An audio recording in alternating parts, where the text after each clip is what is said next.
Dr. B.R. Ambedkar, our leader who wrote Constitution, were concerned about different inequalities that exist in India. He set out a vision and goals in the Constitution to ensure that all the people of India were considered equal. Every citizen should have equal rights and opportunities. Children, Dr. Bhimrao Ambedkar himself had to face severe discrimination. He belonged to the Mahar caste, which was a Harijan or untouchable caste in Madhya Pradesh, in Mau near Indore. So he belonged to a Harijan family or the downtrodden caste. He was a great Dalit leader who fought for the rights of Harijan throughout his life.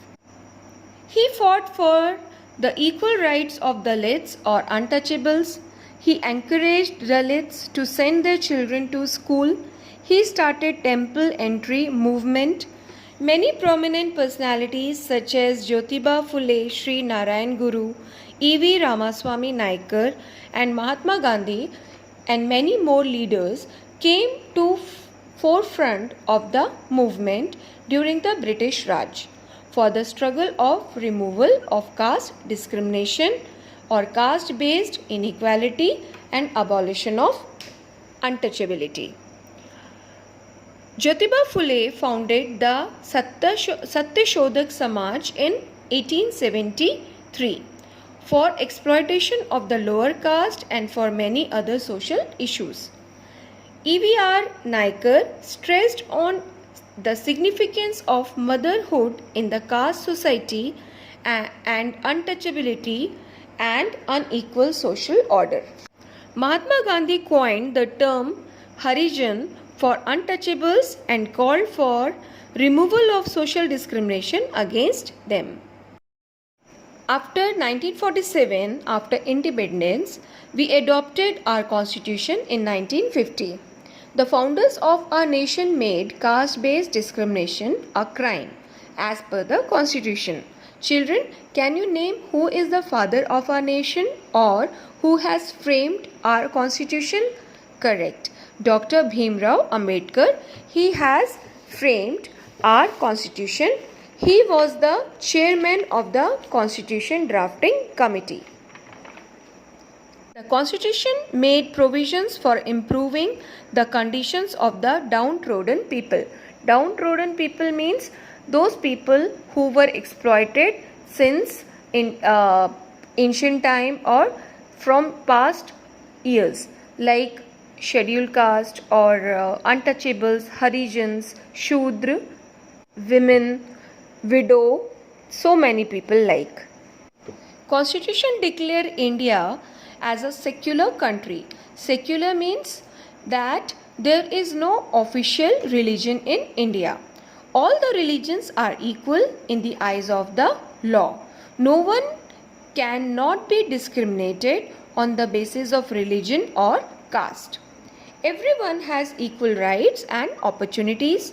Untouchability is seen as a crime and has been legally abolished by law.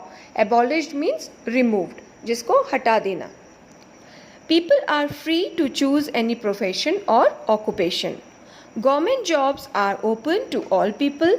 Government has provided reservations in job for scheduled caste ST 15%, scheduled tribes ST 7.5% and OBC other backward classes 27%. No discrimination is made on the grounds of caste, color, creed, gender, place of birth and religion. Everyone has equal right to vote under the Universal Adult Franchise. To ensure equality and justice to all the citizens of India, the government has enforced the fundamental rights in our constitution. These rights ensure the protection and equality of the weaker and backward sections of the society, such as SC, ST, OBC, women, physically disabled people, and many more. The Constitution of India guarantees 7 fundamental rights to its citizens, and these fundamental rights are right to equality, right to freedom of speech and expression, right against exploitation, right to freedom of religion, cultural and educational right, right to constitutional remedies, and right to education. These rights are having such a wide scope and matter, so it is not possible to be discussed in one chapter, that you are going to be learned in many chapters and in coming classes also. But children, in spite of all these provisions in our constitution, inequalities still exist in our society at various levels. It is our collective responsibility to strive for removal of discrimination and inequality. At least we should not discriminate any person on the basis of any diversity. Only the diversity should be taken in a positive way, and we should never practice the negative form of diversity. So I hope you have enjoyed the chapter.